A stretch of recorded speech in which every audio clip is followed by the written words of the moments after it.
Sa Manila ako ay nananabik. Mabaliw-baliw ako sa kanyang mga halik.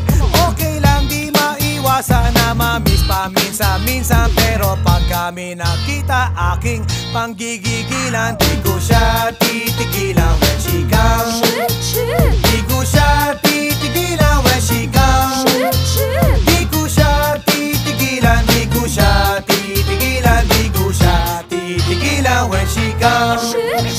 Ay ganda ng aming samahan at walang nanlalamig. Mas pa sa mag-asawa ang aming